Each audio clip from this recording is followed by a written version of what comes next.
Olá, Olá. boa tarde a todas e a todos. Grande prazer estar aqui novamente em mais um evento online do Museu do Holocausto de Curitiba, que bravamente mantém a construção de conteúdo, é insaciável, mesmo durante a pandemia, com o objetivo de trabalhar questões que nos afligem hoje e que podem ser trazidas e aprendidas a partir das tragédias do passado. Nós ouvimos aí, antes de começar a transmissão, um pouco da obra do Jacó do Bandolim, o maior bandolinista brasileiro de todos os tempos, nascido na maternidade Laranjeiras, filho de Raquel Pique, uma dessas mulheres às quais nós vamos conversar hoje. Eu quero agradecer a presença da historiadora, da pesquisadora Beatriz Cuchnir. Obrigado, Bia, pela presença, por ter aceito o nosso convite. A Beatriz Cuchnir é doutora em História pela Unicamp e autora, entre outros, do livro que eu recomendo, chamado Baile de Máscaras, As Polacas e Suas Instituições de Ajuda Mútua, da editora Imago, e também autora do blog Polacas, que vocês podem acessar, é o polacas.blogspot.com. A gente coloca aqui no chat para vocês daqui a pouquinho. Hoje é indiscutível, né, que quando a gente fala sobre a trajetória e a experiência das polacas, nós temos que falar sobre memória, sobre resistência, sobre visibilidade, sobre pluralidade, só que nem sempre foi assim. Durante décadas, elas sofreram um processo de apagamento, de estigmatização, fruto do contexto da época e de uma marginalidade que estava envolvida por estereótipos, por rótulos, por tabus, incluindo dentro das comunidades judaicas. Nós vamos falar sobre todo esse processo hoje, e aqui conosco a gente tem a presença do Michel Erlich, historiador, coordenador do Departamento de História aqui do museu. Obrigado, Michel. E também do Wagner Machado, nosso intérprete de Libras. Obrigado, como sempre, por esse esforço monumental que deve ser, nos interpretar aqui simultaneamente. Obrigado, Wagner. Eu lembro que as perguntas aqui no Zoom, elas podem ser feitas pelo botão Q&A, Q&A, Questions and Answers, que tem aí embaixo da tela de todos. Nós vamos respondê-las na medida do possível. E quem acompanha pelo Facebook pode também deixar perguntas, opiniões ali nos comentários, que a gente está de olho também. No final desse bate-papo, a gente faz uma rodada de perguntas, tira algumas dúvidas, aquilo que o tempo nos permitir. Antes da gente entrar em questões mais atuais, mais contemporâneas, né, como eu falei, ligadas à memória, tabu, à aceitação, à identidade, eu acho que seria interessante a gente fazer um pequeno resgate histórico, um resgate curtinho, e para a gente começar esse nosso bate-papo, né, em formato de bate-papo, não em formato de aula formal, eu queria, Bia, te fazer uma primeira pergunta, né, partindo lá dos primórdios, até para contextualizar o público que nos assiste. Eu vi uma informação, não me lembro aonde, de que o relato mais antigo da trajetória delas, né, por aqui, fala da chegada em 1867, né, com 104 mulheres chegaram ao Porto do Rio, 67 ficaram, 37 seguiram para a Argentina.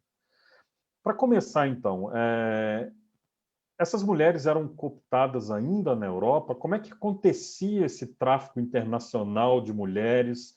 A gente está falando de 150, mais de 150 anos atrás. Como é que isso acontecia? De que forma elas eram cooptadas? Como é que acontecia esse processo? E depois a gente vai falar do estabelecimento delas aqui, vamos trazer, enfim, para os dias de hoje, para essa ressignificação, para esse debate acerca da memória. Então é isso, eu passo a palavra para você, Bia. Obrigado pela presença. Vamos bater um papo bacana aqui hoje. Então, Carlos, Michel, Wagner, queria agradecer muito ao Museu do Holocausto de Curitiba pelo convite, por a gente conseguir estar aqui. É muito bom falar sobre um trabalho e ver como um trabalho que, na verdade, começou em 1988, numa bolsa de aperfeiçoamento científico do CNPq. Ela fez um mestrado e acabou se tornando uma militância nessa área, poder ver um livro virar uma transformação da realidade. Isso é uma coisa muito importante. Pelo menos foi uma coisa muito importante para mim. Eu acho que a gente tem que entender essa trajetória, como as várias trajetórias de imigração, que existem várias narrativas possíveis, né? Muito se fala do tráfico e da cooptação dessas mulheres. Eu não coaduno com essa ideia 100%. Por que isso? Porque você já vê relatos da existência de prostíbulos na Europa Oriental, na Polônia, que estavam na mão de judeus. Então, você tem que entender que naquela conjuntura de muita pobreza, de pessoas que não poderiam ter acesso às escolas e às universidades, as pessoas vão trabalhar e não tem uma formação para o mercado de trabalho fabril, eles vão trabalhar no mercado de trabalho possível. E você já tem, desde meados do século XIX, a narrativa de bordéis na mão da comunidade de judeus, né? Homens e mulheres.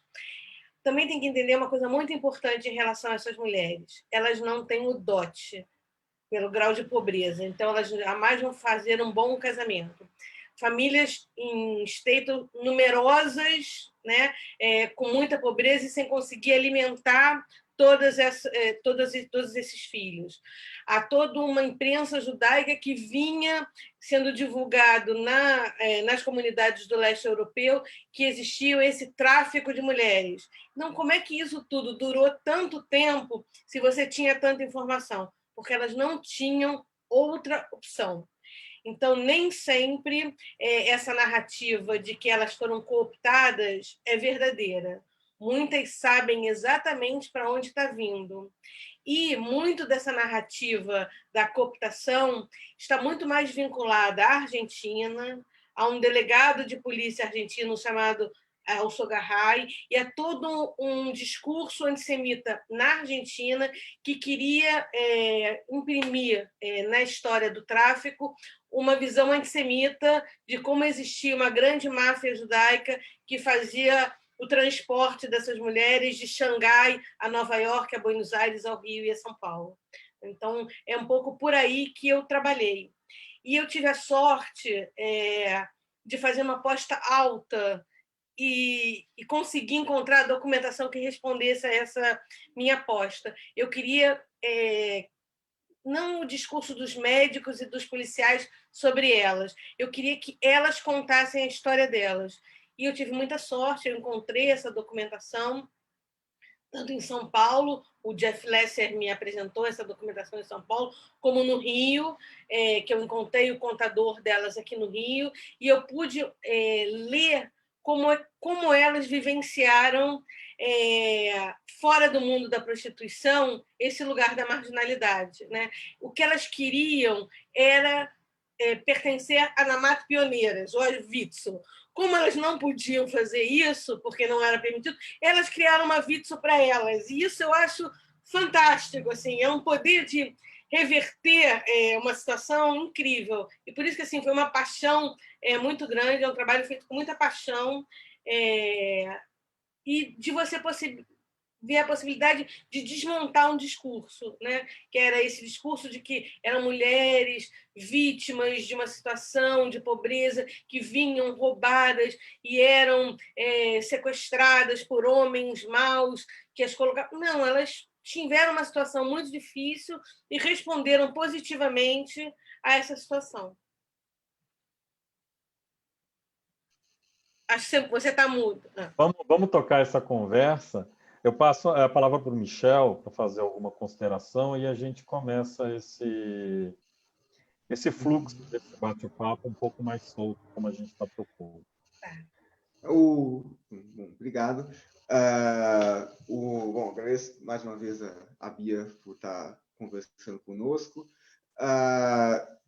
Sim, o Carlos perguntou um pouco sobre esse caminho para chegar aqui, então eu queria saber um pouco mais sobre essas mulheres, uma vez aqui no Brasil, né, se organizando, pelo que eu me lembro de coisas que eu li, que você escreveu, principalmente em São Paulo, em Santos e no Rio de Janeiro, não sei se houve em outras cidades aqui no Brasil também, e você destacou essa organização, que já que elas não podiam ter a sua pioneiras, a sua VITS, as suas instituições judaicas tradicionais, elas criaram as próprias, né? Já que elas não podiam, que não era permitido elas participar das regulares, digamos. E me parece que tem um destaque muito grande a questão dos cemitérios, né? Que era muito importante para elas. Queria entender um pouco melhor se você pudesse falar mais sobre essa questão, particularmente dos cemitérios, qual que era o destaque que elas davam, e o que elas realizaram em relação a isso.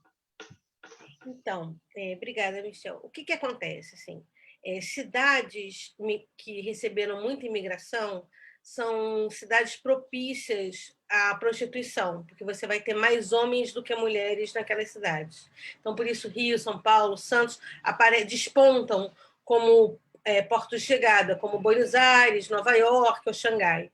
Num determinado momento, a imigração para Nova York e para Buenos Aires se fecha pela questão das cotas, e o Rio de Janeiro e São Paulo se tornam mercados propícios para essa prostituição. Quando elas chegam, elas vão para a zona do Baixo Meretrício, né? Na virada do século XIX para o século XX, no Brasil e na Argentina, um fetichismo sobre a França, né, sobre Paris. Então, muitas delas se passam por prostitutas francesas para subir de preço no mercado, mas elas ocupam prioritariamente o Baixo Meretrício, aqui no Rio, a zona do Mangue e da Lapa. A mãe do Jacó do Bandolim, ela trabalhava numa casa na Rua Taylor, na Lapa. Ele é criado naquela área. O primeiro instrumento musical que ele recebe é de uma amiga da mãe, né? Mas essa história para ele é uma história bastante dolorosa. Quando a mãe dele assina como uma secretária da Associação Beneficente Funerária e Religiosa Israelita, que é a Sociedade das Polacas do Rio, que é de 1906.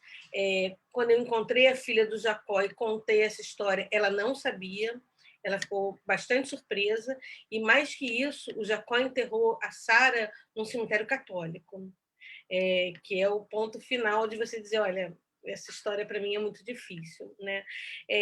Quando elas começam a falecer, se elas começam a chegar em 1867 e elas começam a falecer, elas são enterradas numa ala de protestantes de um cemitério católico no Rio, até conseguirem adquirir um terreno para o seu próprio cemitério, que é um terreno ao lado do cemitério católico de Inhaúma, que é o cemitério israelita de Inhaúma, onde você tem 797 lápides, entre homens, mulheres e crianças.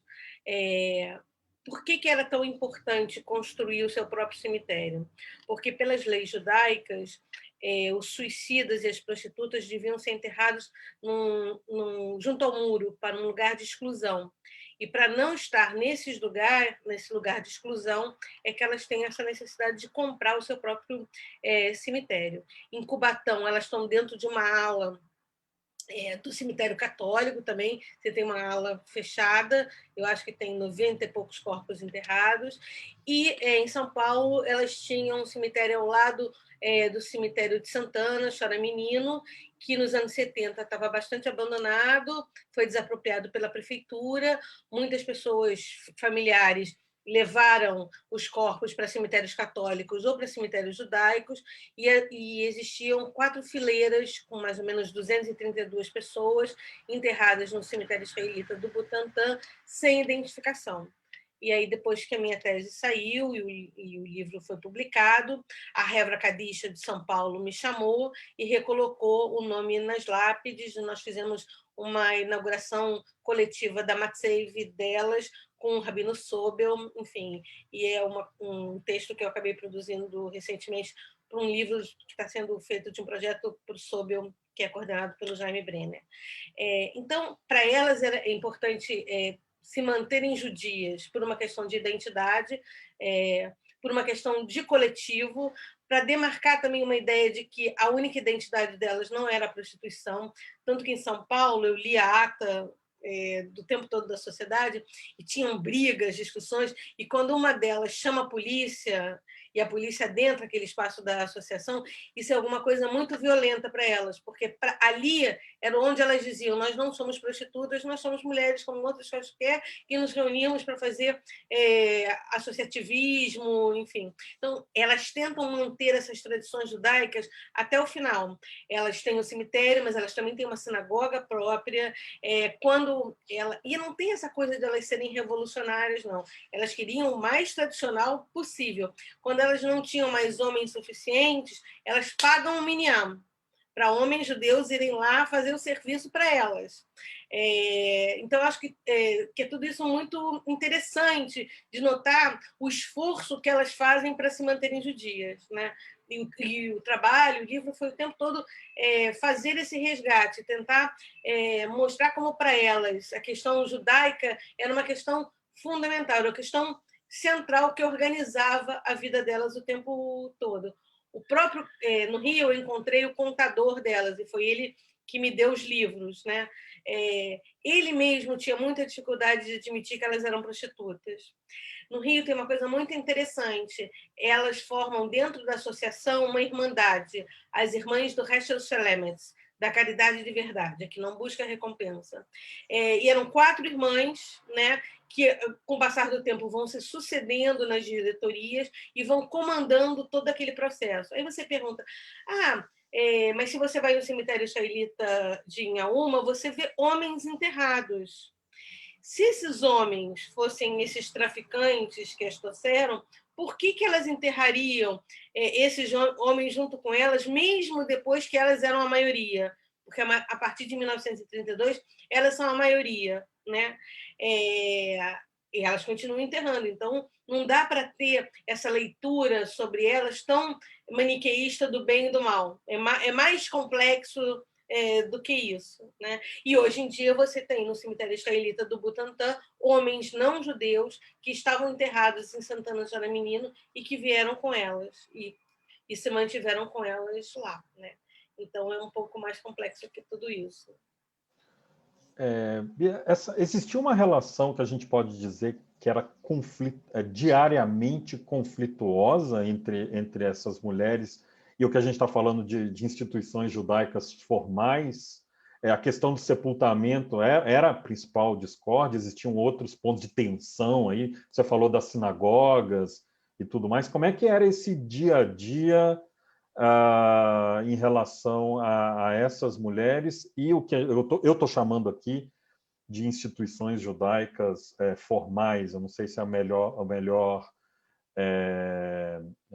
expressão para ser usada. Existia ali uma relação diária conflituosa? Como é que isso acontecia no dia a dia? Então, tem um livro clássico sobre a Praça 11, aqui no Rio, do Samuel Malamud, que ele vai narrar que o cemitério delas era da comunidade judaica oficial e que elas foram lá e roubaram. Só que já há uns 15 anos eu dirijo o Arquivo Geral da cidade do Rio de Janeiro. E lá está localizada a documentação que a secretária da associação pede à prefeitura esse terreno em 1910, que a comunidade judaica oficial ainda nem estava organizada. Então, por que a gente, no Rio, é enterrado em Vila Rosalia? Porque quando a comunidade judaica oficial vai pedir um cemitério, a prefeitura diz: mas já existe um cemitério israelita na cidade. Aí a comunidade pega o trem, a primeira estação fora do Rio, Vila Rosalia, eles vão ali e compram um terreno. De toda sorte, o que eles queriam, essa comunidade judaica oficial, era se separar a todo custo dessas pessoas. A minha avó usava uma expressão que era os Hevrelat, os da pá virada, os do lado de lá. Por quê? Porque você só podia expulsar imigrantes no Brasil por 2 motivos: por cafetismo ou por anarquismo. Então, a comunidade judaica que vem e começa a se solidificar nos anos 20 no Rio de Janeiro, em São Paulo, tal, o que elas querem o mais possível é não ter problemas com a polícia. E essas pessoas podiam ser uma forma de se ter problemas com a polícia. Então, por isso é que há uma necessidade de afastamento, para que coisas que aquela comunidade das polacas fizesse não atingisse a comunidade judaica oficial. Mas essas mulheres tinham uma necessidade muito grande de falar em Yiddish. Então, muitos dos vendedores judeus de porta em porta tinham como clientela estas mulheres. E elas falavam em Yiddish com eles e faziam questão de comprar com eles por isso. Há uma influência grande de palavras em Yiddish, em hebraico, que vão estar no vocabulário na língua portuguesa, que é uncrank, que vai dar encrenca, mas uma dizia para a outra, não vai com aquele não, porque ele está doente. Então ela dizia uncrank, ou senão sacaná, que é polícia, que virou sacanagem. Então você tem essa confluência, mas há uma necessidade da comunidade judaica naquele momento de se separar. Depois, nos anos 70, no Rio de Janeiro e também em São Paulo, houve um abandono desses cemitérios, porque essas mulheres foram ficando muito idosas. Em São Paulo, elas são acolhidas pelo lar da comunidade, o Lar Golda Meir, e o Jeff Lesser encontra as atas delas lá. Polacas de Santos vão encontrar com elas lá, ficam naquele lar, morrem ali e são enterradas no Butantã. No Rio, isso já não aconteceu. A comunidade judaica não acolheu essas mulheres dessa maneira. O cemitério ficou abandonado por muitos anos. Aqui no Rio, a gente tem a peculiaridade de ter duas Hevra Kadisha, né? A Hevra Kadisha dos poloneses, russos, Bessarábia, e a Hevra Kadisha dos sefaradis e dos alemães. A Hevra Kadisha dos sefaradis e dos alemães adotou o cemitério. Das 4 irmãs superioras, a última delas, que é a dona Rebeca Friedman, é a única que não está enterrada em Yauma, ela está no cemitério do Caju, que quem toma conta é a Hevra Kadisha, que é a Sociedade Israelita Comunal do Caju, e o cemitério fica abandonado por muitos anos. O abandono não é à toa, é uma forma de ver se aquilo era destruído. O meu trabalho acabou fazendo uma pressão muito grande, porque toda entrevista que dava, depois que o livro saiu em 96, eu dizia do meu desconforto com aquilo. O comunal começou a tomar conta melhor daquele lugar, mas muitas lápides tinham sido destruídas e estavam sem os nomes. Muitas lápides, Carlos e Michel, não tinha nem subido o Matseive, só tinha um número escrito no chão, no cimento. Eu comecei a pressionar muito, eu trabalho na Prefeitura do Rio, a primeira eu pedi ao prefeito César Maia, e ele fez um tombamento provisório, porque é assim que é o trâmite. Na mesma época, nós fizemos um Kabbalat Shabbat na Fundição Progresso, na Lapa, com a sinagoga do Rabino Bonder. E depois, em 2010, se eu não me engano, o prefeito Eduardo Paes fez o tombamento definitivo, ou seja, hoje em dia não se pode mais mexer no cemitério israelita de Inhaúma, porque se chegou a desejar, ali caberiam mais alguns sepultamentos, se quis desejar que empurrassem elas para um muro que dá para uma favela, para poderem aproveitar num espaço pequeno para lápides, ou se não, como um rabino aqui no Rio me disse, a gente misturava outras pessoas com elas ali, e aí um dia o seu livro não vai existir mais, e ninguém mais vai saber que quem está enterrado ali eram os polacos. Então, isso eu escutei tem 3 anos atrás. Né? Então, isso continua sendo uma ferida. E durante muito tempo eu me perguntei por que as polacas são uma ferida para a comunidade judaica oficial, como a gente está chamando. A conclusão que eu cheguei é que elas demonstram que essa visão tentacular da comunidade judaica, que a todos protege e que a todos cuida, é falsa. Eram judeus pobres tentando sobreviver, que não seriam capazes de cuidar de todo mundo. E elas expõem essa nossa fragilidade. E a maneira com que se lidou com essa fragilidade foi tentando apagá-las. Enfim, e aí deram um azar de eu ter me apaixonado tanto pela história e querer não deixar com que elas fossem apagadas dessa maneira. É legal que você já está falando de algumas perguntas que a gente até iria fazer sobre a pressão que o seu trabalho exerceu nessa construção da memória, as feridas que continuam hoje em dia. A gente vai tocar nesses assuntos. Michel, tem algum questionamento? A gente tem vários aqui. Está começando a chegar perguntas tanto aqui no Questions and Answers ou tanto lá no Facebook. Daqui a pouquinho a gente vai abrir essas perguntas. Mas, Michel. Eu queria, já que falamos aqui um pouco dessas tensões, essas relações, no caso, bastante conflituosas, entre essas mulheres e a comunidade mais tradicional, digamos assim. Uma coisa que me chama a atenção, principalmente quando se fala no Rio de Janeiro, que ela se concentrar na Praça 11, né? Que a Praça 11 era um local muito importante socialmente, culturalmente. Como que era essa relação, e aí também tem o exemplo do Jacó do Bandolim, particularmente, né? Toda essa efervescência cultural do Rio dessa época, como que era a relação das polacas com a sociedade à volta delas não judaica, né? Elas sofriam alguma forma de preconceito? Como que eram essas relações? Eram tensas, eram amistosas? Como que se dava essa questão? Então, vou te contar 2 casos. Primeiro, tem uma lápide no cemitério israelita de Inhaúma, que é da Estera Gladnovitsky, tem uma foto da ficha policial dela no meu livro. Isso também acontecia, né? As atrizes e as prostitutas eram fichadas na 4ª delegacia, e eu acabei encontrando delegados de polícia que foram dessa delegacia, e quando eles iam embora da delegacia, eles levavam as fichas com eles. E aí eu comecei a bater o nome dos livros de registro das polacas que eu tinha com essas fichas, e elas foram ganhando rosto, né? Nessa época também, era no antigo prédio do Arquivo Nacional aqui, quem já esteve aqui, era um prédio amarelo, e tinha uma sala para os despachantes, né? E eu ficava vendo aqueles despachantes ali, numa sexta-feira, e eles estavam buscando as carteiras modelos 19 de imigrantes para buscar nacionalidade. E aí eu falei, bom, se eles estão achando os imigrantes aqui, eu vou encontrar as polacas, a cara delas. E não dei outra. Cheguei em casa assim, contentíssima. Tem que entender que naquela época eu tinha 20 e poucos anos, eu cheguei em casa contentíssima e contei para minha mãe, falei, nossa, eu encontrei as 4 irmãs superiores, as fotos dela e tal. E aí minha mãe vira para mim, como toda mãe judia, e fala assim, e você não procurou pelo vovô e pela vovó?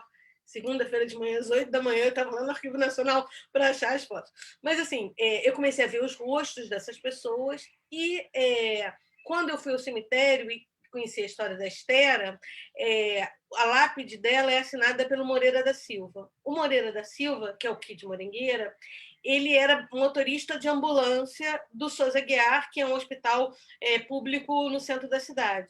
E ele foi namorado da Estera durante muitos anos. E ele fazia questão de dizer que não conheceu a Estera nos prostíbulos, mas na casa de amigos.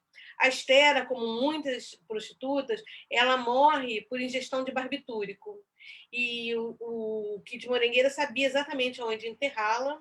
Ele me atendeu num apartamento que ele tinha bem na entrada do túnel Santa Bárbara, aqui no Rio, bem no centro ali, e ele contava que aquele apartamento ele comprou vendendo as joias que a Estera tinha, ou seja, ela fez algum dinheiro com aquilo. Então, isso é um pouco...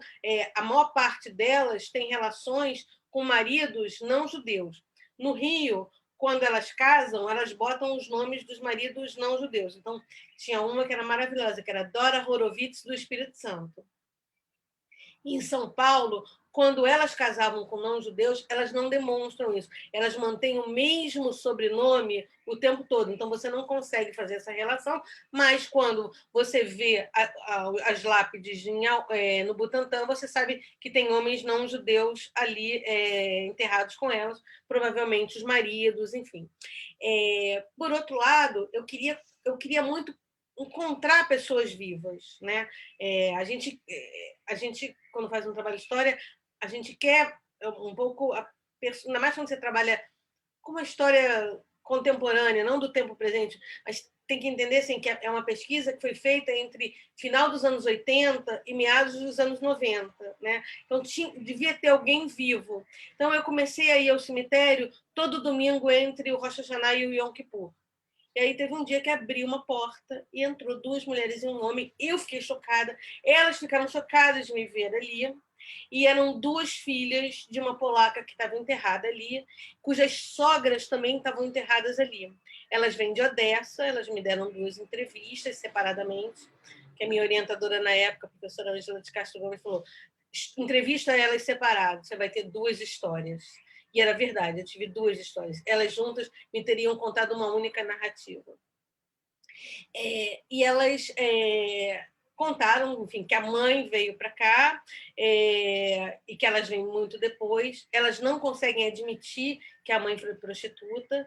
Elas diziam que a mãe lavava banheiros, escrevia cartas, mas a mãe casou as filhas com filhos de amigas, porque também a comunidade judaica oficial marcava muito claramente quem eram essas pessoas e não se casaria pessoas de um lado com pessoas do outro lado. Né? Então, são linhas tênues de separação, mas que eram muito bem marcadas dentro da comunidade. Não que não tenha acontecido, né? Aconteceu. Assim, num determinado momento, eu fui no cemitério do Caju, no cemitério israelita do Caju, e fui na ala de crianças e tinha uma sepultura completamente diferente, que era uma sepultura de um homem. O filho desse homem teve um grande cargo político, ele pertenceu à Sociedade das Polacas, a mulher também pertenceu à Sociedade das Polacas, e a primeira coisa que o filho faz quando ele tem um alto cargo político no governo foi tirar o pai do cemitério e trazer ele para um cemitério honesto. Né? Mas a Sociedade Comunal do Caju não permitiu que ele fosse enterrado junto às outras pessoas. Ele está enterrado na ala das crianças. Quer dizer, é tudo uma marca que se quer deixar que é muito violenta, entendeu? Você tira, mas você não tira todo. Você bota num lugar que é separado de todo mundo. Quer dizer, é uma crueldade que tem, além de toda a história que já é tão violenta, porque quem não pensou no Brasil de hoje, de 2018 para cá, de ir embora? Essa ideia passou na cabeça de qualquer um de nós. Né? Embora para onde? Lógico que o Michel, de todos nós aqui, é o mais novo, mas assim, mas é difícil você pensar para onde eu vou começar tudo de novo, numa outra língua. Como é que é trabalhar no que a gente trabalha escrevendo em outra língua? É muito difícil fazer pesquisa. Né? Meu avô tinha um comércio, quer dizer, a gente conhece milhões de histórias de imigração que já são duras. Você tem uma história de imigração de mulheres que são obrigadas a se prostituírem, porque ninguém escolhe a prostituição. É o que sobrou para ser feito. Né? E mesmo depois que você vive e morre ali com todas as dificuldades, você ter essa necessidade cruel de fazer essas demarcações é muito duro. Né? Então, é um pouco desses relatos assim que vão acontecendo. Quer dizer, elas circulam por outros lugares, elas casam com maridos que não necessariamente são judeus, elas têm filhos, e os filhos têm que casar entre eles, porque senão não casariam com outras pessoas.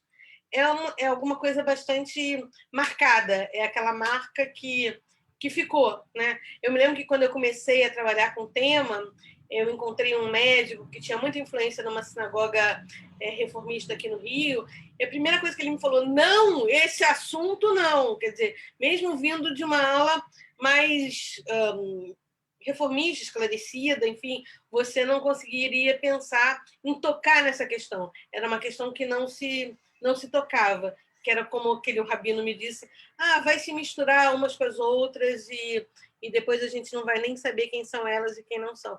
Então, é um pouco de tudo que pode ter acontecido, mas as maiores relações que elas fazem certamente são entre elas e com pessoas de fora da comunidade judaica oficial, certamente.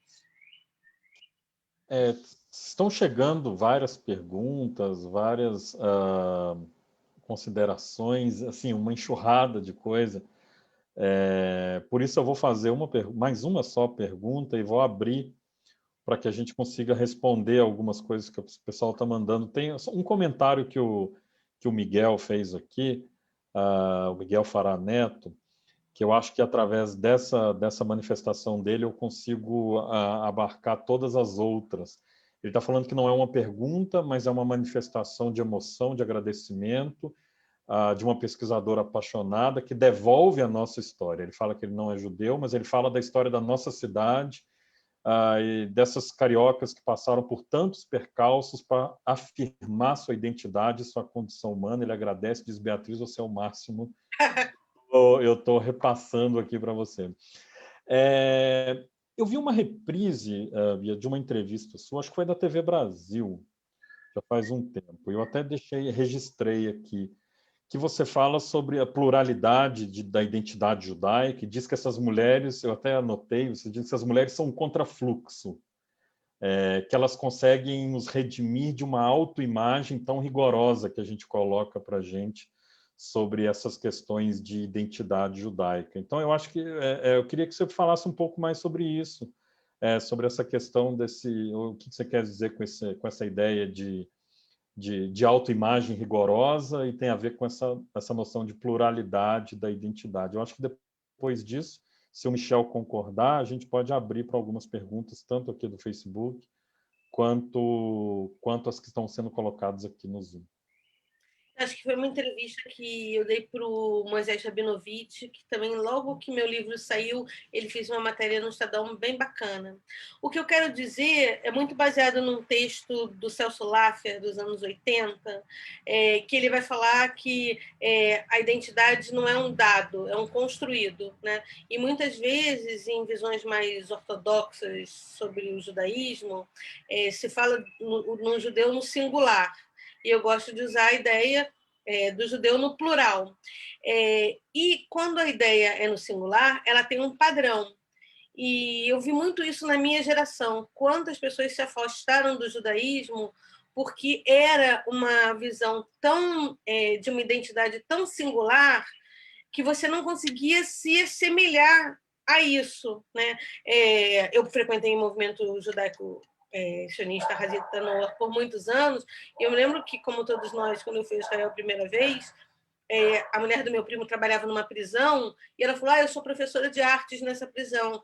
E eu, ingenuamente, aos 17 anos, perguntei: dos palestinos? Ela falou: não, dos judeus. Existem... E a gente não está acostumado a ver esse tipo de ideia. Então, eu acho que não é uma questão de vaidade. Eu quis estudar as polacas porque todo mundo dizia que não. Eu quis estudar as polacas porque todo mundo dizia que não podia, claro que eu queria, mas também porque eu queria que a gente pudesse viver a identidade judaica de uma forma mais tranquila, em que você pode ter vários perfis possíveis. Por isso é que eu acho que elas são um contrafluxo. Elas são uma possibilidade de libertação para viver o judaísmo como você quiser, como você achar que ele deve ser vivido, e que você não precisa ter um perfil singular para ser o judeu perfeito, porque isso que tem feito nas comunidades judaicas mundo afora é mais afastar-nos do que congregar-nos, né?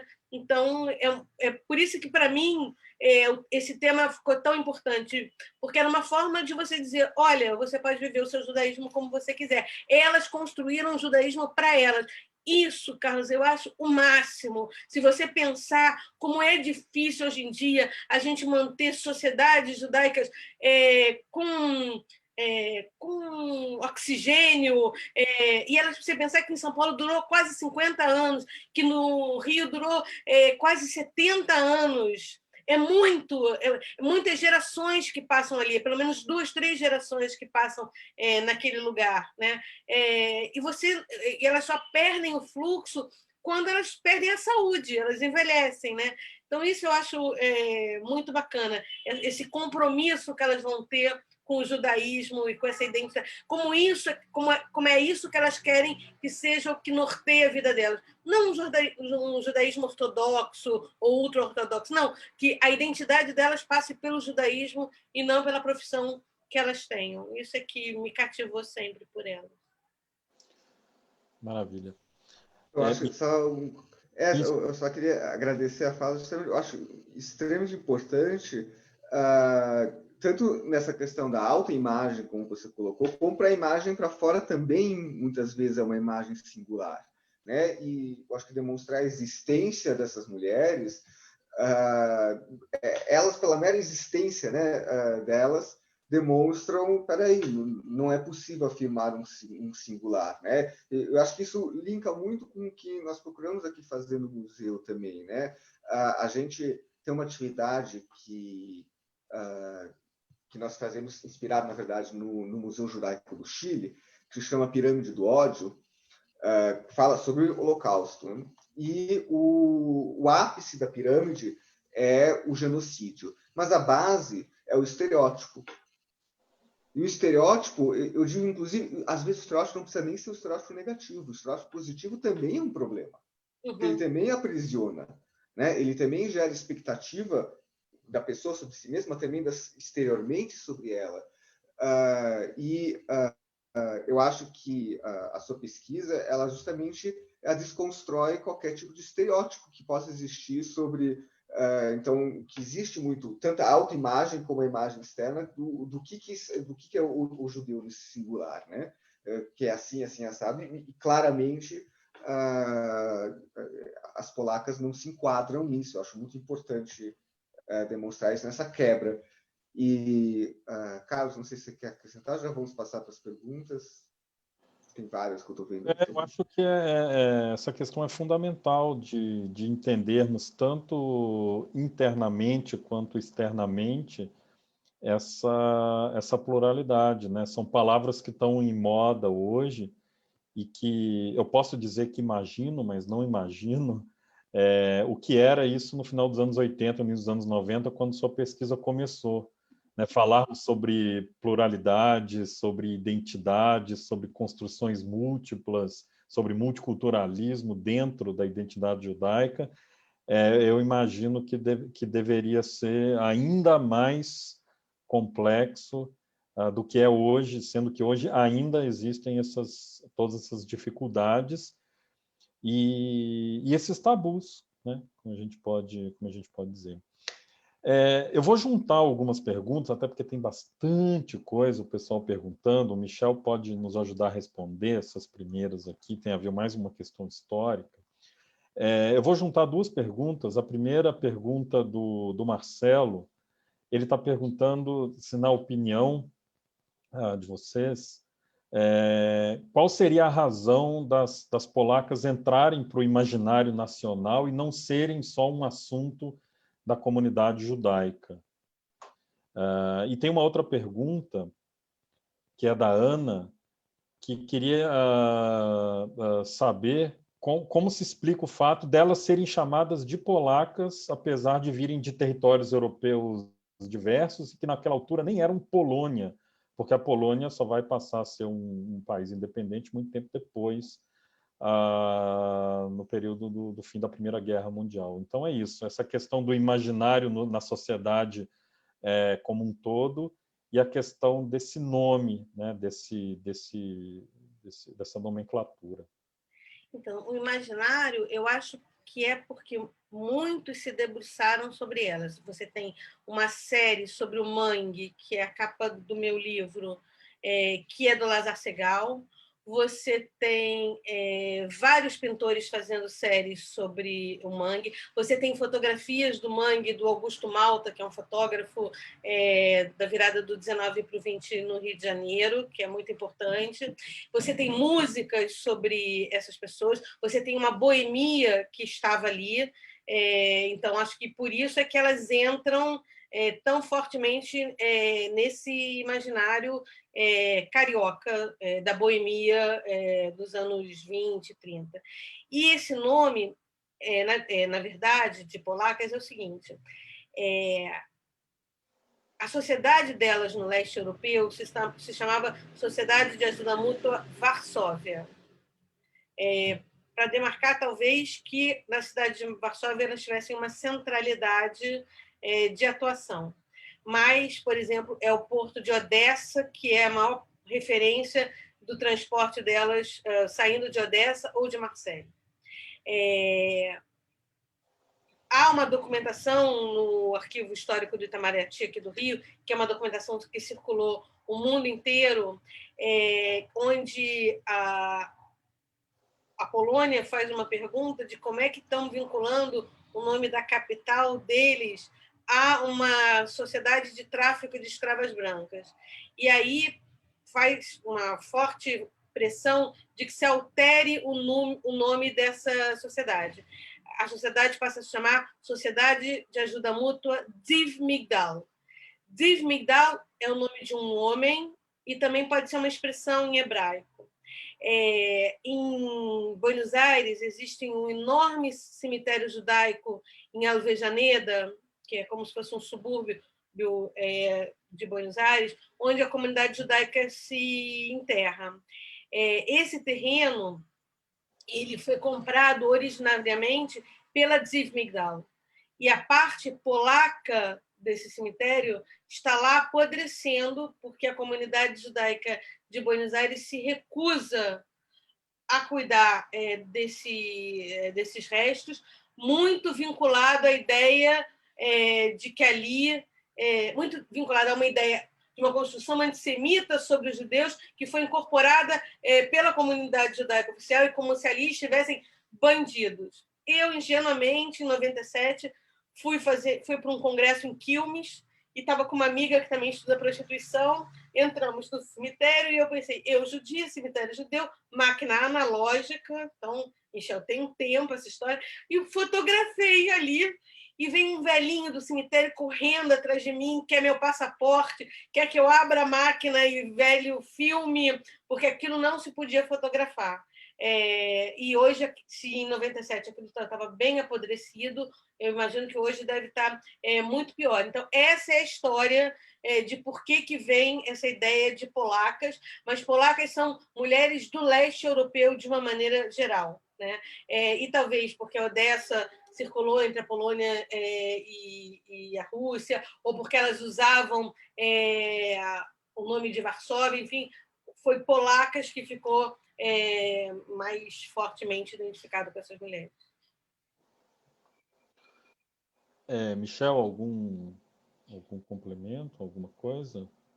Tem mais algumas perguntas? Você tá mudo. Não, você vai comentar que tem mais várias perguntas, né?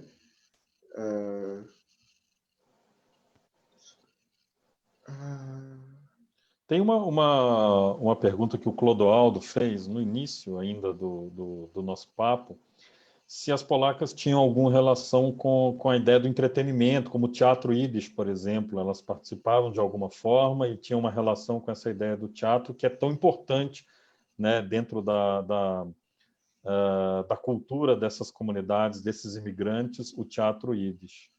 Então, isso tem uma narrativa tão violenta e tão racista e tão preconceituosa contra elas, porque, assim, imagina, elas eram imigrantes que compravam em vendedores judeus só para falar em Yiddish com eles. Imagina o que elas não fariam para escutar um teatro em Yiddish. E a maior parte delas compravam as primeiras filas, tanto em Buenos Aires como aqui. Elas se maquiavam e se arrumavam muito, não tinham um homem a tirapolo, e se construiu uma narrativa de que os rufiões as levavam para esses teatros, para essas peças, para expor a mercadoria e para depois atrair clientes, o que elas nada mais faziam do que ir ali escutar uma língua nativa, porque a maior parte das mulheres judias do leste europeu não falavam o polonês ou o russo, elas só falavam Yiddish. Às vezes mal escreviam Yiddish, né? Então, se construiu para elas essa narrativa de que os rufiões as levavam ao teatro para expor as suas mercadorias, o que é bastante doloroso. Tem uma pergunta da Miriam, especificamente sobre São Paulo, sobre a documentação em São Paulo. Ela disse que gostaria de saber onde estão ou estariam os documentos da sociedade delas aqui em São Paulo. Ela diz o seguinte: eu ouvi informações que inicialmente foram para o Lar dos Velhos, depois estaria no Arquivo Histórico Judaico Brasileiro, que é o atual Centro de Documentação e Memória, né, o CDM. Ela fala, eu não encontrei. Eu realizo uma pesquisa sobre as sinagogas em São Paulo, não encontrei documentação disponível. Enfim. Então, o que eu fiz? Assim, essa documentação me foi mostrada pelo Jeff Lesser nos anos meados dos anos 80. A professora Margarete Rago, da Unicamp, também teve acesso a essa documentação. E depois, quando a Sociedade Cemitério Israelita me solicitou que ajudasse a colocar o nome nas lápides, eu fiz uma cópia de toda essa documentação e entreguei para eles. Eles ficavam numa casa na Rua Prates, mas parece que foram para um lugar menor. E o próprio cemitério, e o próprio Lar dos Velhos deixou a casa de onde estava e foi para um outro espaço. É notório, é público, é conhecido, é uma discussão que um historiador judeu já bastante octogenário da USP tem comigo sobre as polacas. Não vou aqui dizer o nome dele, porque eu acho que não vou dar esse gostinho a ele. Ele, desde o começo, foi uma pessoa que se colocou contra a pesquisa, né? Fez muita pressão para que a pesquisa não fosse feita, mas ele é conhecido por pessoas doarem o acervo ao arquivo público, ao arquivo histórico judaico, e ele sequestrar a documentação e ficar com a documentação na casa dele. Então, Miriam, provavelmente, essa documentação está com esse professor, que, pelas minhas parcas informações, eu tenho certeza que você sabe de quem se trata. E é uma pena, porque eu dirijo um arquivo público há 15 anos e a documentação tem que estar aberta, né? A documentação não pode passar por uma seleção nossa, assim, o que a gente vai botar a público ou não. E o que aconteceu foi isso. Assim, eu tive essa preocupação de fazer essa cópia e doar à Sociedade Rebracadista de São Paulo, que deve ter se perdido, mas existia também uma cópia no lar Golda Meir, e provavelmente no translado para o Arquivo Histórico Judaico ela foi sequestrada. Tem uma pergunta do Wellington, que ele perguntou no Facebook, aqui também, que ele é aluno de pós-graduação em História, e ele pesquisa a circulação de membros da Tzvi Migdal no cenário curitibano na década de 30. Aparentemente circularam aqui, coisa que eu também não conheci. E ele pergunta, você poderia falar um pouco mais sobre essa desfragmentação dessas vítimas do tráfico, tanto quanto as proxenetas, para outros centros urbanos como Curitiba, Porto Alegre, Florianópolis, após a denúncia de Raquel Lieberman? Teria denunciado, se após isso teriam se espalhado? Como que aconteceu isso? A Ana Cristina faz uma pergunta que é parecida aqui. Ela pergunta se aqui no Rio Grande do Sul também houve atividade delas e tudo mais. Então, a gente junta essas duas perguntas. Como é o nome do rapaz sobre a Raquel Lieberman? Wellington. Então, Wellington, essa história da Raquel Lieberman, a gente pode ler por vários focos. E eu acho que uma das premissas de um historiador como o Jan Starobinski nos ensina, já lá nos anos 70 do século passado, de que a gente tem que fazer uma crítica interna e uma crítica externa ao documento, né? Não trazer para nós uma fala que é da documentação. Então, assim, essa denúncia da Raquel Lieberman, ela pode ser lida como a Raquel Lieberman indo denunciar, como a Raquel Lieberman sendo cooptada a denunciar, né? A própria neta dela faz um livro quase como uma tentativa de que a comunidade judaica oficial permita um adentramento da Raquel Lieberman a essa oficialidade por ter feito essa denúncia. Eu não acredito nisso, sim. Vários historiadores argentinos também não acreditam. Lamentável que, recentemente, um americano fez um livro sobre a prostituição na Argentina e como um brasileiro, também judeu, bota como uma imigração impura, né? Saiu um livro no Brasil de um historiador que também fala de grupos degenerados, e esse americano fala de imigração impura. Quer dizer, você ter isso nos anos 2020 sendo escrito é alguma coisa chocante, né? Isso eu encontrava nos anos 70, não nos anos 2020.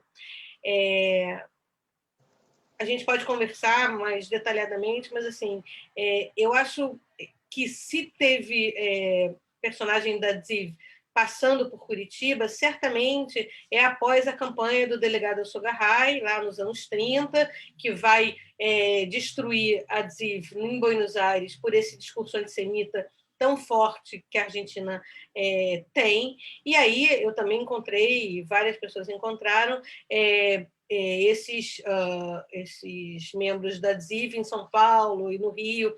Então, provavelmente, isso acontecia. Não acho que o mercado da prostituição em Curitiba dos anos 30 fosse tão fortalecido para receber um grande número de prostitutas, como se faria dinheiro no Rio, em São Paulo, em Santos, em Buenos Aires, em Montevidéu, enfim. Mas é alguma coisa que a gente pode conversar, mas eu não pactuo da ideia de que a Raquel Lieberman vai fazer uma denúncia contra um rufião que a amordaçava. Essa não é a minha visão dessa história. Também vou juntar outras duas perguntas aqui. Tem uma pergunta sobre a moça do Rio Grande do Sul é a mesma coisa. Eu acho que pode ter uma passagem, mas também não acho que Porto Alegre, enfim, que eram cidades que tinham tanta defasagem entre homens e mulheres que fomentassem o mercado da prostituição. Certo. Tem uma pergunta do Clodoaldo aqui também lá no início. Ele pergunta se o cemitério de Inhaúma fica aberto para visitação de alguma forma. E o Eduardo Joelson, grande Eduardo, especialista em cidadania polonesa, está aqui com a gente. Ele está perguntando se existe cadastro desse cemitério, e ele até dá a sugestão de cadastrar no Joe BR, que é o registro de sepultamentos do Jewish Gen online, que talvez seja um dos maiores bancos de dados, né? Tem mais de 3 milhões de nomes, enfim, relativos à vida judaica. Então, a pergunta específica sobre o cemitério, se existem esses registros, se ele fica aberto para visitação. Enfim. Então, o cemitério está aberto desde que você ligue para o cemitério comunal do Caju e peça para ir. Há uma casa ao lado do cemitério de um rapaz que se tornou funcionário do comunal do Caju e abre o portão, né? Enfim, no blog eu tenho todo um roteiro, um caminho, como é que se chega lá. Não é muito difícil, tem uma favela do Rato Molhado em cima, tem que ir cedo, enfim, mas é muito tranquilo de ir, não há problemas, assim. Só para quem não é do Rio, é porque atrás você tem o grande complexo da Maré, está ali atrás, então, enfim, várias vezes eu já estive lá com tiroteios escutando. É o Rio de Janeiro, mas você dá para ir com tranquilidade. Eu acho que não tem um cadastro desses nomes. No meu livro tem todas as polacas que foram que estiveram toda a listagem das associações desde que elas foram fundadas, assim, mas nunca coloquei nesse cadastro. A gente até pode pensar nisso, acho que é uma ideia bacana, nunca me veio com essa questão, nem, enfim, não me passou pela cabeça, mas acho que é uma ideia interessante. Até tem uma moça, eu estou corrigindo uma entrevista agora, de uma moça que está fazendo um doutorado na UNB de semiótica, e aí a gente fez uma entrevista, ela vai publicar em polonês lá, que acho que é um primeiro registro que a comunidade vai ter uma noção de que isso acontecia. Michel? Michel está mudo. Desculpa, a gente está sempre esquecendo. Deixa eu dar mais uma possibilidade. Tem gente perguntando muito sobre o seu livro, Baile de Máscaras, Mulheres, Judias e Prostituição.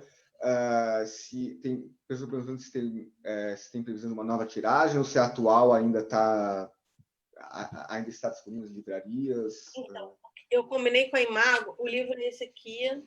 Essa é uma gravura do Lazar Segal, da série dele do Mangue. Eu combinei com a Imago, com o Eduardo Salomão, e coloquei todo no português atual, né? Na nova ortografia. Vou estar terminando agora no final da pandemia para ele rodar alguns números e também a gente fazer um e-book. Então, acho que no começo do ano que vem deve estar acontecendo. E eu achei que eu ia conseguir fazer mais coisas na pandemia do que eu fiz, mas a ideia é escrever 2 outros capítulos de documentos que eu encontrei depois e também um pouco uma etnografia de todo esse processo e fazer uma nova tiragem. Mas isso tem que esperar um pouco as agências de fomento voltarem a ter linhas de editoração, enfim, um pouco isso. Deve estar alguma coisa que eu devo conseguir fazer o ano que vem. É porque a gente, depois que termina uma pesquisa, a gente cai na vida, assim, né? Melhor. E aí, quando você cai na vida, você cai, né? Tem que trabalhar, e aí você não consegue. E na pandemia, ficou. As reuniões online foram muito mais do que eu estava acostumada a fazer. Então, acabou que o tempo não foi certo. Mas o livro, assim, essas anotações estão quase todas prontas e acho que até o final do ano eu entrego para o Eduardo. Para a Editora Imago, vou dar mais uma edição.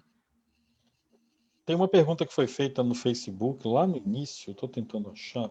Achei aqui. Achei rápido até.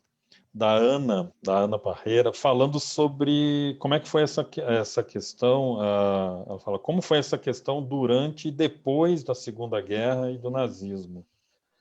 Então, essa pergunta, eu posso acrescentar na pergunta se foi justamente o fato do envelhecimento delas que gerou o declínio. Também teve a questão no Rio de Janeiro da praticamente destruição de todo aquele espaço que se existia antigamente. Enfim, eu queria que falasse um pouco sobre as polacas durante a guerra, ou principalmente no pós-guerra, e o que aconteceu depois, a gente falando ali de anos 50, de anos 60. A chegada de polacas, ela termina, vamos dizer assim, com o início da Segunda Guerra, porque aí você tem um outro perfil de imigrante, que é o refugiado de guerra, e aí elas deixam um pouco de existir, mas o mangue ele vai continuar existindo, ele só é destruído pelo metrô nos anos 70, então elas continuam atuando pelo menos até os anos 70 do século passado, né? Cada vez menos. Um caso eu encontrei de fichas que eram mãe e filha, quer dizer, uma filha já nascida no Brasil que também opta por trabalhar na prostituição, mas não encontrei nenhum outro caso além disso. A maior parte delas faz pequenas economias, compra casas nos subúrbios do Rio de Janeiro e vivem de aluguel, e outras não, outras ficam muito pobres. Há também polacas em São Paulo que vão ter casas no Rio de Janeiro, quando se fecha a zona de prostituição em São Paulo, então você vê fichas. As fichas policiais são muito interessantes por causa disso, né? Você consegue um pouco mapear para onde essas mulheres foram. Então, muitas conseguem ter uma certa economia, um certo patrimônio, e outras não, outras viveram de uma maneira bastante pobre, né?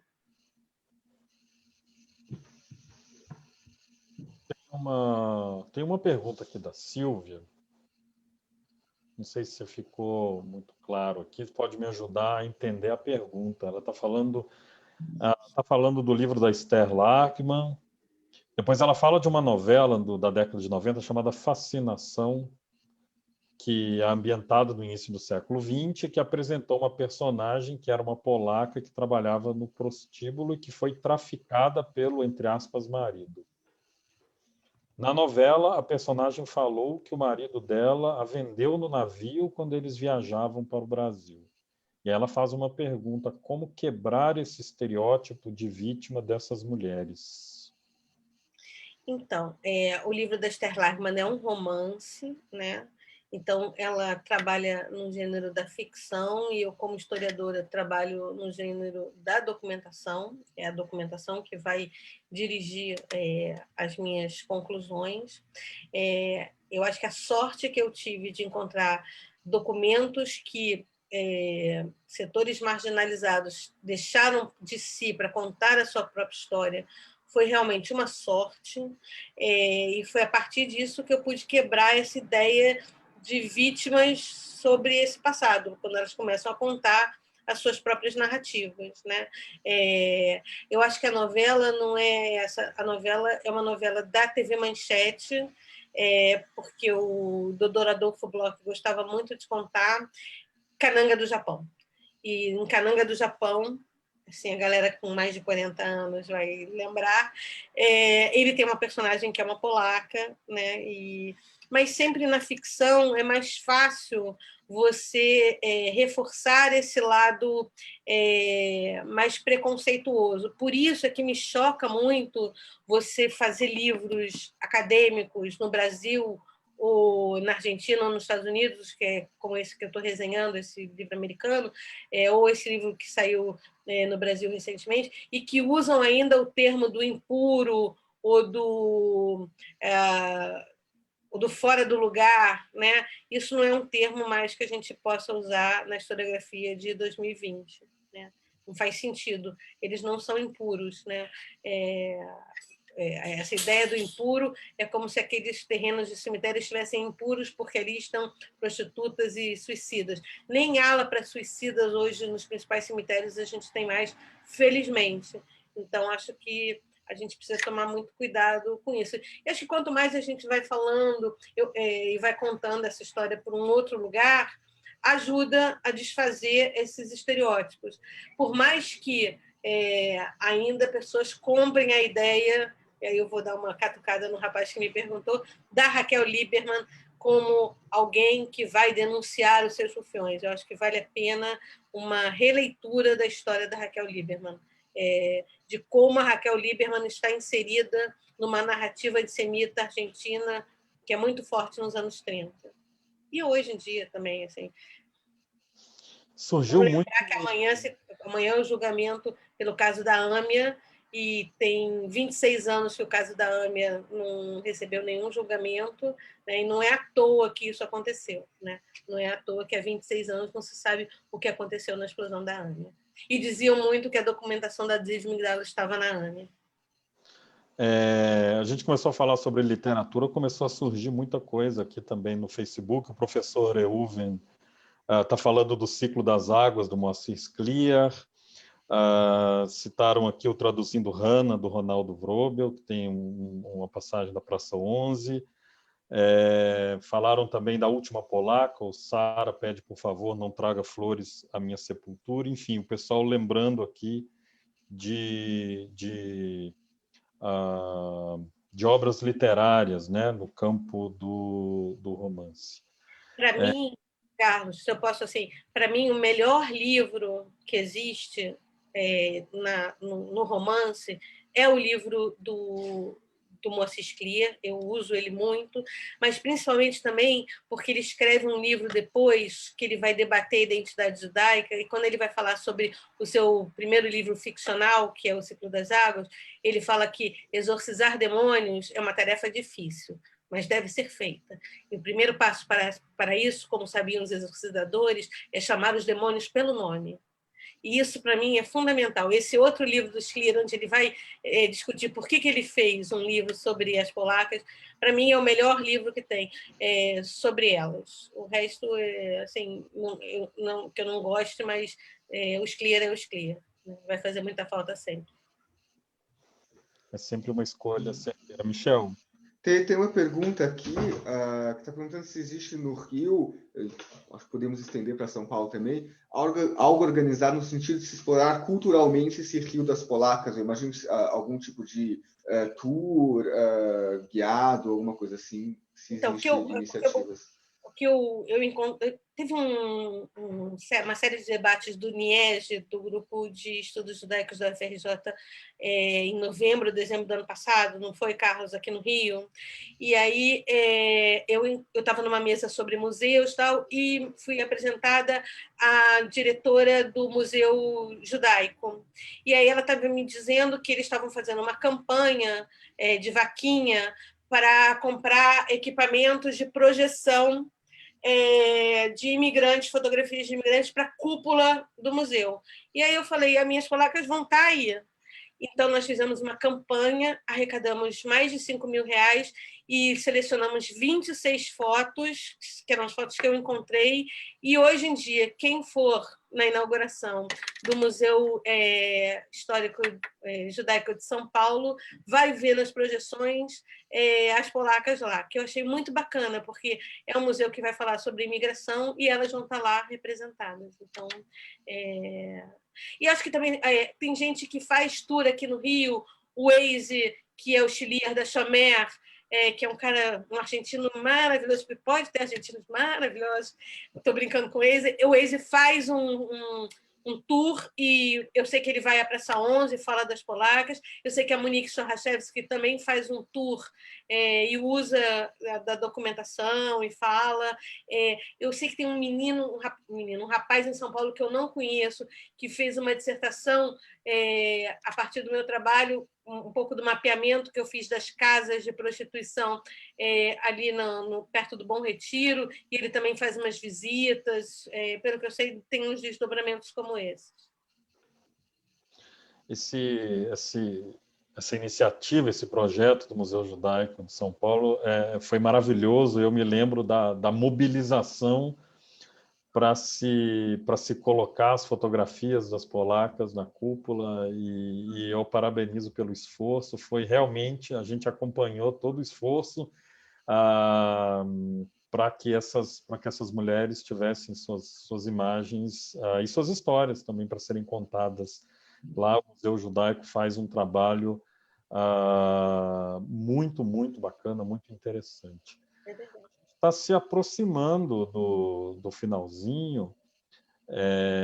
Tem uma pergunta aqui, ela não está assinada, que ela fala, no geral, se a gente boa noite, podemos considerar essas senhoras precursoras de serviço social no Brasil e com associações e sociedades de caridade. É uma pergunta que foi feita aqui no... Eu acho que elas não queriam ser precursoras de nada, e elas trazem um modelo que elas já vivenciavam no leste europeu. Então, elas sabiam que isso era importante para elas enquanto identidade.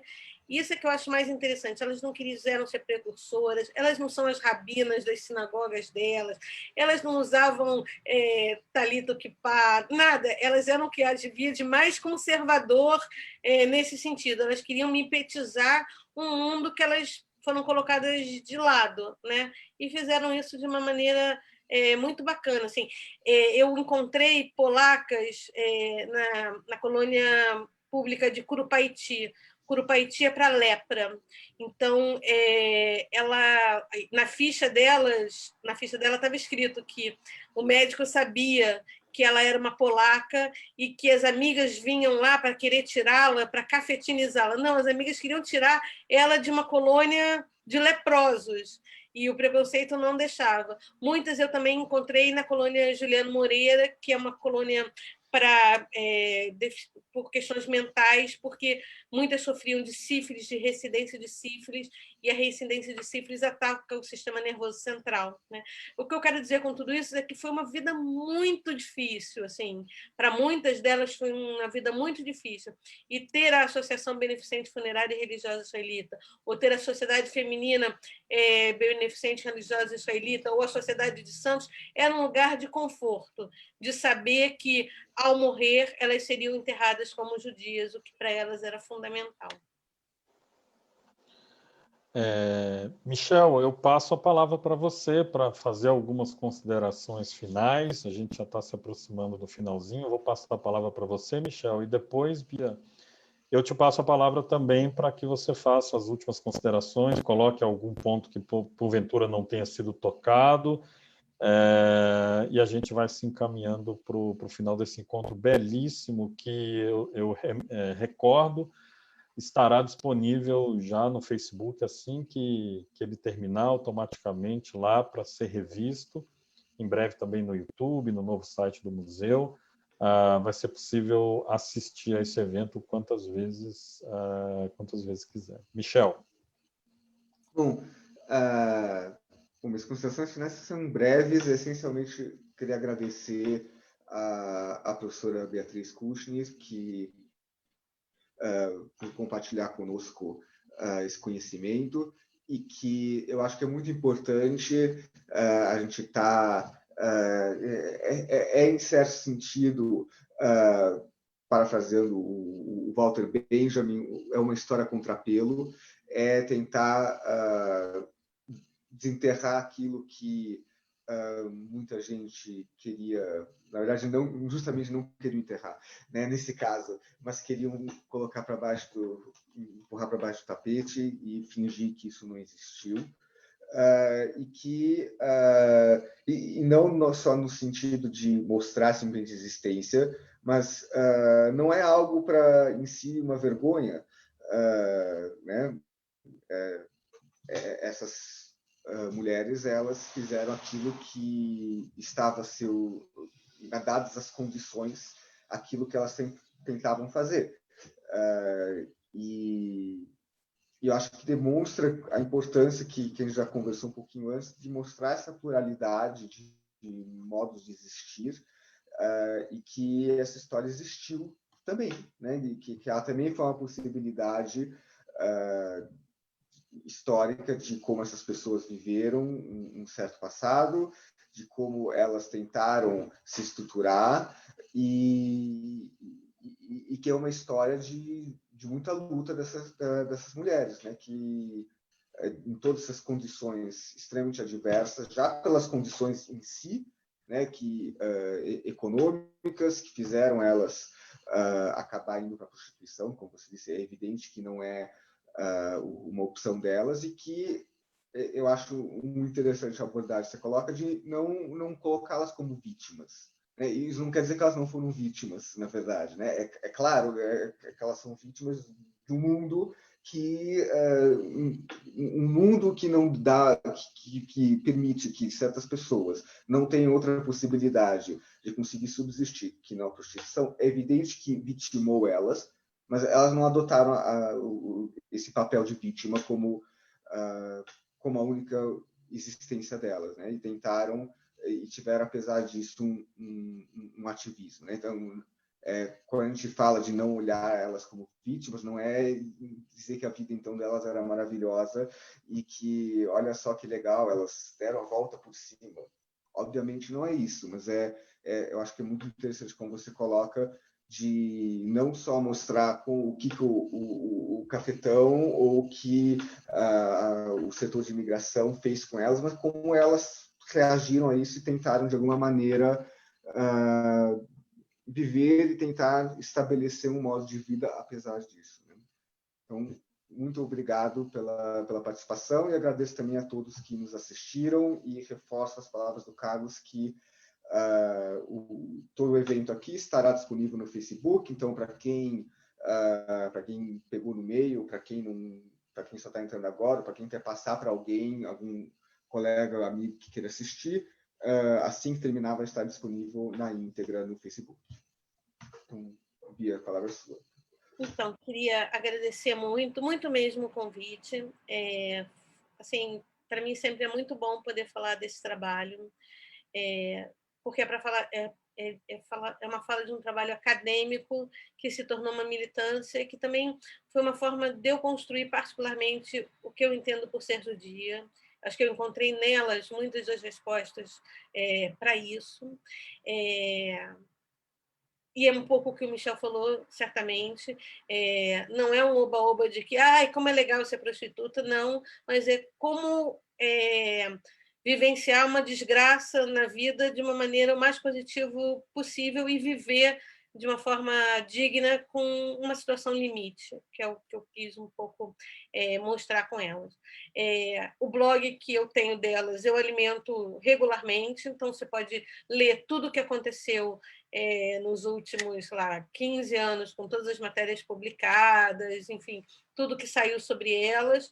Então, quem quiser entrar e poder pesquisar, vai poder ler mais sobre o que aconteceu e como essas questões foram sendo acolhidas ou não por parcelas da comunidade judaica.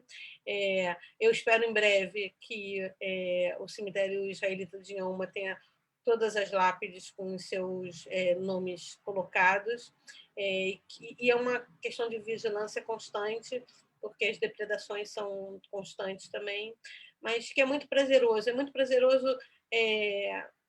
ir no contrafluxo. Acho que as minhas pesquisas são sempre muito nesse sentido, por isso que eu um pouco futuquei ali a questão da Raquel Lieberman. Olhe com outro olhar, leia a documentação com uma certa desconfiança do que está escrito e tente ver para além daquilo. Foi o que eu tentei um pouco fazer na questão das polacas e poder ver que, para além de um livro na estante, elas ganharam as ruas. Isso, para mim, foi fundamental, assim, foi muito gratificante. Então, é isso. Queria agradecer muito a vocês, desejar muita sorte ao museu, que esteja sempre assim, podendo produzir conteúdo em momentos pandêmicos, que são momentos difíceis. Obrigada. Eu agradeço muito, muito, muito, Via, sua presença. Eu acho que sua pesquisa é um exemplo daquilo que precisa ser feito nesse país em tantos outros temas, em tantos outros assuntos, que é dar visibilidade para narrativas que foram propositadamente camufladas, soterradas, enterradas, sem querer fazer analogia com a ideia do sepultamento. Eu acho que é isso que a gente precisa. É um exemplo, e se o Michel me permite também dizer isso, é também um exemplo de revisionismo na forma mais pura, mais honesta possível, de se querer e de necessitar recontar essas histórias. Eu fico pensando quantas e quantas narrativas da escravidão até a ditadura, elas ainda não estão enterradas na fila para serem esfregadas na cara da sociedade. Talvez isso que a gente precise, que essas histórias sejam esfregadas nas nossas caras, que essas narrativas sejam cada vez mais visíveis. Eu acho que esse trabalho sobre as polacas é um grande exemplo de tantas e tantas narrativas que precisam ser tornadas visíveis para a gente. Eu acho que, como sociedade, a gente evolui, a gente cresce a cada vez que trabalhos como esse são colocados e esses enfrentamentos, né, são realizados, esses confrontos, essas tensões e esses tabus são quebrados. Então, eu agradeço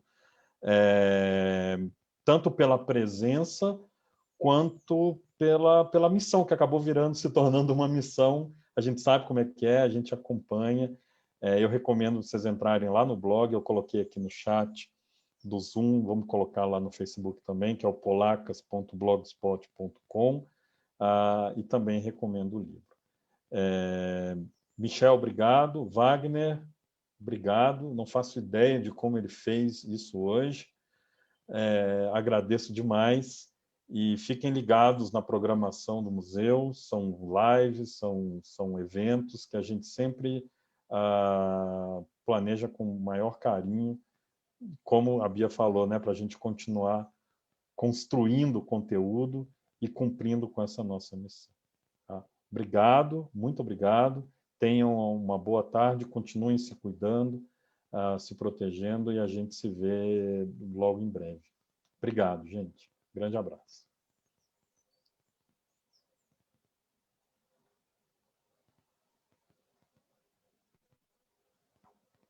Tchau, Carlos. Obrigada. Tchau, tchau.